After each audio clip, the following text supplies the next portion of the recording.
जो लोग इस तरह फावड़ा कुदार लेकर के मंदिर और शिवलिंग खोज रहे हैं, ये कहीं न कहीं आरएसएस और भाजपा की इससे प्रेरित लोग हैं। भाजपा और आरएसएस इनको खोजवा रही है। आज आप देखिए कि इस तरह से हड़प्पा की खुदाई हुई थी, आपको याद होगा, और हड़प्पा की खुदाई में सिंधु घाटी की सभ्यता मिली थी, प्राचीन काल की सारी चीजें मिली थी, लोगों को इतिहास के बारे में जानने को मिला। लेकिन जो भारतीय जनता पार्टी खुदाई है, इस खुदाई से क्या हासिल होने जा रहा है? इस खुदाई से सिर्फ एक चीज हासिल होने वाला है कि इसमें देश और प्रदेश का जो समरसता है, जो हमारे देश की डेमोक्रेसी है, जो हमारे देश की जो हिंदू मुस्लिम और सिख सारे धर्मों का जो मिलन है, इसकी कब्रगाह खोदी जा रही है। रसिया ने अभी हाल ही में, मुझे लगता है एक हफ्ता हुआ होगा, मैसेंजर आरएनए करके एक वैक्सीन खोजी है, वो कैंसर से लड़ने के लिए। वो लग जाएगी वैक्सीन तो कैंसर नहीं होगा। तो हमारे यहाँ क्या खोजा जा रहा है? मंदिर खोजा जा रहा है, शिवलिंग खोजा जा रहा है। छोटी बात थी, 100 करोड़ से ज्यादा लोगों को वैक्सीन लग गई, दुनिया का कोई मुल्क नहीं लगा पाया, और हमने तमाम मुल्कों को भेज दी दवा। ये छोटी उपलब्धि थी, लेकिन उसकी काट अशोक भाई लिया तुरंत। ना वो कुछ नहीं, तो सब चोरी का था। कोई अपनी मां के लिए ऐसा बोलता है क्या मित्र? ये हमारी मां है, हम इसी की मिट्टी से पैदा हुए और इसी की मिट्टी में पंचतत्व में विलीन हो जाएंगे मित्र। हम रहे हैं गुलाम ऑक्सफोर्ड वालों के, लेकिन आज तो ऑक्सफोर्ड वालों का इलाका भी हम ही हिंदुस्तानी चला रहे हैं, नहीं तो वहां भी रोटी की समस्या हो जाए। जय श्री राम दोस्तों, एक वापस से नए डिबेट वीडियो में आप सभी का स्वागत करता हूं। मेरा नाम है गौरव और आप देख रहे हो गोलू रिएक्शन टीवी। तो दोस्तों, आज का वीडियो एक बार फिर से धमाकेदार होने जा रहा है, क्योंकि वरिष्ठ पत्रकार अमिताभ अग्निहोत्री जी का डिबेट वीडियो है। और दोस्तों, अमिताभ अग्निहोत्री जी हमेशा तथ्यों के आधार पर ही विश्लेषण करते हैं। अमिताभ अग्निहोत्री जी जो है सामने वाले पैनलिस्ट को जो है अच्छे से तथ्यों के आधार पर धो देते हैं।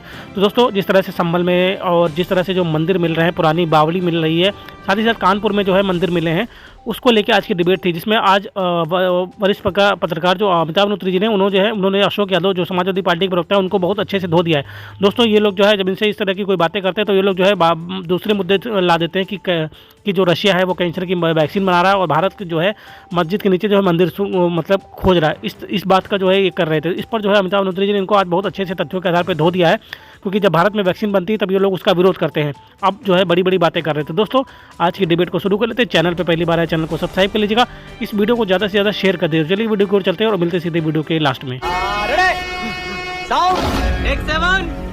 अशोक यादव जी, भाई आप, मुझे तो लगता है कि आपकी पार्टी की बात मानी गई। आपने खुदाई और सर्वे दो पे नाराजगी जताई थी, अब ना खुदाई हो रही ना सर्वे हो रहा। अब तो विग्रह स्वयं प्रकट हो रहा है, कपाट खोल रहे और जय जयकार हो रहे हैं, पूजा आरती राग भोग हो रहा है, कीर्तन हो रहा है। अब तो कोई समस्या की बात नहीं होनी चाहिए। आरएसएस ने अपनी पूरी लेबोरेटरी नागपुर से उठा के उत्तर प्रदेश में स्टेब्लिश कर लिया है। वो सारे प्रयोग उत्तर प्रदेश में कर रहे हैं, चाहे मोहन भागवत जी कभी। लेकिन आप अखिलेश जी तो भागवत जी की प्रशंसा कर रहे थे, तभी केशव जी ने कहा कि इनको तत्काल शाखा में जाना चाहिए आरएसएस ज्वाइन करके।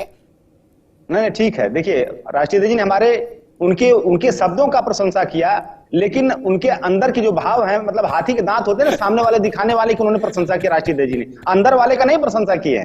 अंदर वाला दांत तो कुछ और है। अंदर वाला दांत जो भागवत जी का है वो ये है कि दोनों लोग, भाजपा आरएसएस और योगी सब एक ही है। अब वो चाह रहे हैं कि भाजपा के लोग विपक्ष से लड़ाई ना करें, वो सीधे हमारे ऊपर अटैक करें, हम इनके ऊपर अटैक करें, ताकि विपक्ष के लिए कोई जगहियां न बचे। उत्तर प्रदेश से लेकर दिल्ली तक कहीं कोई विपक्ष के लिए स्पेस न छोड़े हम। तो इस तरह से तो जनता जान रही है ना। आप देखिए अमिताभ जी, रसिया ने अभी हाल ही में, मुझे लगता है एक हफ्ता हुआ होगा, मैसेंजर आरएनए करके एक वैक्सीन खोजी है, वो कैंसर से लड़ने के लिए। वो लग जाएगी वैक्सीन तो कैंसर नहीं होगा, करोड़ों लोगों का जीवन बचाया जा सकता है। अपने नागरिकों को फ्री में लगाने की अभी से घोषणा कर दिया उन्होंने, उस वहां की सरकार ने, पुतिन ने। हमारे यहाँ क्या हो रहा है? वो कैंसर की वैक्सीन खोज रहा है। अमेरिका में टेस्ला का मालिक एलन मस्क जो है रीयूजेबल रॉकेट खोज दिया। तो हमारे यहाँ क्या खोजा जा रहा है? मंदिर खोजा जा रहा है, शिवलिंग खोजा जा रहा है। ये मंदिर शिवलिंग नहीं खोजा जा रहा। मैं तो कई डिबेट में बोल चुका, ये योगी सरकार अपनी खोई हुई जमीन खोज रही है। राजनीतिक जमीन खोई हुई जो थी लोकसभा चुनाव में, वही राजनीतिक जमीन को वापस लाने के लिए प्रयास कर रहे हैं। इनको अगर भगवान से बहुत प्यार था अमिताभ जी, तो इतना बड़ा भव्य राम मंदिर बना, जाके वहां पूजा करें। लेकिन उनको लगा कि राम मंदिर तो बना दिए, लेकिन वोट नहीं मिला हमको, वहीं से राम मंदिर बनवाए, वहीं से हार गए। अब चलो नए भगवान की तलाश करो, नई चीजों का एक्सप्लोर करो, एक्सप्लोरेशन। मैं नहीं समझ पाता ये प्रचार कौन लोग क्यों करते हैं। जिस वक्त भारत में जनता के समर्पण निधि से रामलला का भव्य नव्य और दिव्य मंदिर बन रहा था, उसी समय भारत समानांतर रूप से कोरोना के लिए वैक्सीन भी निर्मित कर रहा था। कोई बंदिश है क्या? बेकनगंज में मंदिर का कपाट खुला तो बाकी काम बंद हो गए क्या?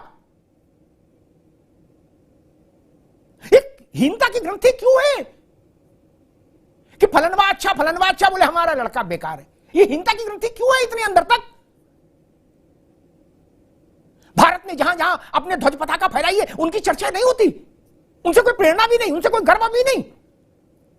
और नाराजगी इस पे है कि मदनपुरा में शंकर जी का मंदिर क्यों खोल दिया? क्यों भाई, मदनपुरा में शंकर जी का मंदिर खोलने से देश की प्रगति रुक गई क्या? कलेक्टर कप्तान ने काम करना बंद कर दिया, सरकारों ने काम करना बंद कर दिया? नहीं ना। बच्चों ने इम्तिहान देना बंद कर दिया? नहीं ना। फिर ऐसा घालमेल क्यों करते हैं सब लोग? ऐसा प्रकट किया जाता है कि नहीं, अयोध्या की बात होगी, काशी की बात होगी, मथुरा की बात होगी तो देश का पहिया रुक जाएगा, लोग नौकरी करना बंद कर देंगे, व्यापार करना बंद कर देंगे, कुछ नहीं करेंगे। ये क्यों दुष्प्रचार होता है? कल ज्ञानवापी में व्यास जी का तहखाना खुला, वहां 1 सवा लाख आदमी रोज जाता है, पूजा अर्चन होने लगा, जो मुलायम सिंह जी ने बंद करा दिया था 93 में। क्या भारत का विकास रुक गया? अगर रुक गया हो तो हम कहेंगे चलो गलत खुल गया, ऐसा तो नहीं ना। लेकिन एक पिक्चर पेंट की जाती है कि अगर हिंदू देवालय मुक्त हो जाएंगे तो देश गर्त में डूब जाएगा, अंधेरे में चला जाएगा, भाई भी नाराज, चारा भी नाराज, गंगा भी रूठ जाएगी, जमुना भी नाराज हो जाएगी। अजब किस्म का तमाशा क्रिएट किया जाता है। क्यों? कुंभ हो रहा है अशोक भाई, तो देश में बाकी काम नहीं हो रहा क्या? हो रहा है ना। ऐसा तो नहीं जहाज और ट्रेन चलना बंद हो गए, प्राइमरी स्कूल बंद हो गए? नहीं ना। अनाथालय बंद हो गए? नहीं ना। लेकिन अच्छा कुंभ भी हो रहा है, 45 करोड़ लोग वहां आएंगे, ये छोटी उपलब्धि है। और एहसास कमतरी ठीक नहीं मित्र। आपने दुनिया के 2 देशों का जिक्र किया, एक मैं कह देता हूं, दुनिया में ऐसा मुझे मुल्क बताइए हाजी साहब आप और अशोक भाई आप, जो 45 करोड़ लोगों का कोई भी आयोजन कर सकता हो। एक मुल्क बता दीजिएगा जो 45 करोड़ लोगों की आवक वाला कोई कार्यक्रम कर सके, उस स्थिति का हो। क्या कहीं होता है? अगर होता है तो बताइए। योगी सरकार के प्रशासन में लगातार पीडीए के लोगों का रिप्रेजेंटेशन कम किया गया है, इसका क्या इलाज योगी सरकार ने किया? ये सारी बीमारियां कैंसर से भी घातक बीमारी है साहब जी, ये सारी बीमारियां जो मैंने बताया कैंसर से भी घातक बीमारी है। लेकिन इन बीमारियों का इलाज छोड़ करके चले गए शिवलिंग और मंदिर खोजने। तो ये बीमारी ठीक है, आप खोज रहे हो बीमारी, आप बीमारी खोज नहीं रहे हो, इलाज और कई बीमारियां पैदा कर रहे हो समाज में। और ये बीमारियां पैदा करने का सिर्फ एक ऑब्जेक्टिव है। अशोक जी आप ये चाह रहे हो फोड़े के ऊपर कंबल डाल दो, ये चाह रहे हो? फोड़े के ऊपर कंबल डाल दो? नहीं, मैं बिल्कुल नहीं। हम कह रहे हैं फोड़े में चीरा लग जाए, मवाद निकल जाए, फोड़ा सूख जाए, क्या दिक्कत है? नहीं अमिताभ जी, अगर फोड़े का चीरा लगा के अगर फोड़ा सुखाने की बात होती तो हम लोग नहीं बोलते। अरे सुखाई ये, अरे भाई बेगमगंज में फोड़ा ही तो सुखाया गया, मंदिर खुल गया, पूजा पाठ हो गया। मदनपुरा में वही हुआ। जो आप कह रहे हैं कि फोड़ा का ऑपरेशन करके सुखा दिया, इस प्रदेश में लाखों फोड़े तैयार कर रही भाजपा, लाखों फोड़े। अब किस किस फोड़े का आप इलाज करेंगे? कौन कौन सी एंटीबायोटिक आप देंगे? कितने फोड़े का चीरा लगाएंगे? एक फोड़ा रहता तब ना, लाखों फोड़ा क्रिएट कर रहे हैं ये लोग। ये आरएसएस के लेबोरेटरी में यूपी में लाखों फोड़ा क्रिएट किया जा रहा है। अच्छा एक अशोक भाई एक मिनट, अशोक भाई आप लोग एक मिनट भाई, आप लोग आरएसएस के साथ नाइंसाफी क्यों कर रहे हो? कल उनके सबसे बड़े व्यक्ति ने कह दिया माइक पर, कान में नहीं, कि हम इस चीज को नहीं मान रहे और बिल्कुल गलत है और हमारा कोई लेना देना नहीं। क्या? ताकि सनद रहे। तब फिर आप उनको क्यों घसीट रहे भैया? और सुन लो, एक मिनट रुक जाओ, मदनपुरा में भाजपा के जिलाध्यक्ष ने ऑफिस नहीं, मंदिर नहीं खोला जाके, ठीक। मुजफ्फरनगर में राष्ट्रीय स्वयंसेवक संघ के प्रांत कार्यवाह ने मंदिर नहीं खोला जाके। मंदिर खोल रहा है मंदिर के प्रति आस्था रखने वाला सामान्य जन, वहां नंगे पांव जाके इस भरी करकटाती सर्दी में मंदिर को धोना पोछना राग भोग कर रहा है सामान्य हिंदू। अशोक जी इसमें क्या तकलीफ है भाई? वो सामान्य हिंदू सपा का वोटर भी हो सकता है, भाजपा का भी, बसपा का भी, कांग्रेस का भी, और किसी का वोटर नहीं हो सकता। कोई दिक्कत है? जो आप कर रहे हैं सामान्य हिंदू की बात कर रहे हैं, वो सामान्य हिंदू नहीं है। अच्छा, वो भारतीय जनता पार्टी के कार्यकर्ता हैं और उनकी बागडोर भाजपा सरकार, भाजपा के हाथ में है। वो जैसे हाँ, वो बागडोर जैसे वो चला रहे हैं वैसे वो मंदिर में। अशोक जी आप ये कहना चाह रहे हो, देखिए जी आप ये कहना चाह रहे हो कि जितने भी लोग मंदिरों में जा रहे हैं वो भाजपा के कार्यकर्ता, ये वक्तव्य सपा को नुकसान देगा मित्र। फिर आप कहां चुनाव लड़ोगे? प्रधानी नहीं जीत पाओगे फिर तो। मैं ये नहीं कह रहा हूं कि जो लोग मंदिर में जा रहे हैं वो भाजपा है, मैं ये कह रहा हूं कि जो लोग इस तरह फावड़ा कुदार लेकर के मंदिर और शिवलिंग खोज रहे हैं, ये कहीं न कहीं आरएसएस और भाजपा की से प्रेरित लोग हैं। भाजपा और आरएसएस इनको खोजवा रही है। आज आप देखिए कि इस तरह से हड़प्पा की खुदाई हुई थी, आपको याद होगा, और हड़प्पा की खुदाई में सिंधु घाटी की सभ्यता मिली थी, प्राचीन काल की सारी चीजें मिली थी, लोगों को इतिहास के बारे में जानने को मिला। लेकिन जो भारतीय जनता पार्टी खुदाई है, इस खुदाई से क्या हासिल होने जा रहा है? इस खुदाई से सिर्फ एक चीज हासिल होने वाला है कि इसमें देश और प्रदेश का जो समरसता है, जो हमारे देश की डेमोक्रेसी है, जो हमारे देश की जो हिंदू मुस्लिम और सिख सारे धर्मों का जो मिलन है, इसकी कब्रगाह खोदी जा रही है। इसमें और कुछ मिलेगा नहीं, सिंधु घाटी की सभ्यता नहीं मिलने वाली है। इसमें सिर्फ और सिर्फ भाजपा अपनी वोट बैंक तलाश कर रही है, और भी किस कॉस्ट पे? इसकी कॉस्ट है हिंदू मुस्लिम के नाम पे इस पीडीए के आरक्षण को लूट करके छात्रों का। ठीक है अशोक भाई, बड़ा कष्ट होता है। हम कौन सा तर्क खोज के लाते हैं कि भारत का माथा ऊंचा हो गया, बोले नीचा करने वाला तुरंत फार्मूला खोज के लाओ। हम भारत में रहते हैं मित्र, ये तो ध्यान करो। आप ऑक्सफोर्ड में चुनाव लड़ोगे, बाहर लोहिया विचार मंच बनाओगे, हैं? बाहर चुनाव लड़ेंगे? ये छोटी बात थी। 100 करोड़ से ज्यादा लोगों को वैक्सीन लग गई, दुनिया का कोई मुल्क नहीं लगा पाया, और हमने तमाम मुल्कों को भेज दी दवा। ये छोटी उपलब्धि थी, लेकिन उसकी काट अशोक भाई ले आई तुरंत। बोले ना ना वो कुछ नहीं था, सब चोरी का था। कोई अपनी मां के लिए ऐसा बोलता है क्या मित्र? ये हमारी मां है, हम इसी की मिट्टी से पैदा हुए और इसी की मिट्टी में पंचतत्व में विलीन हो जाएंगे मित्र।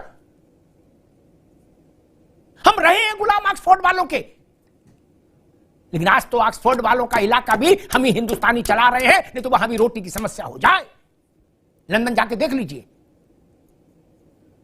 अशोक जी, आप तो लंदन को अच्छे से जानते हो, आपकी पार्टी है ना?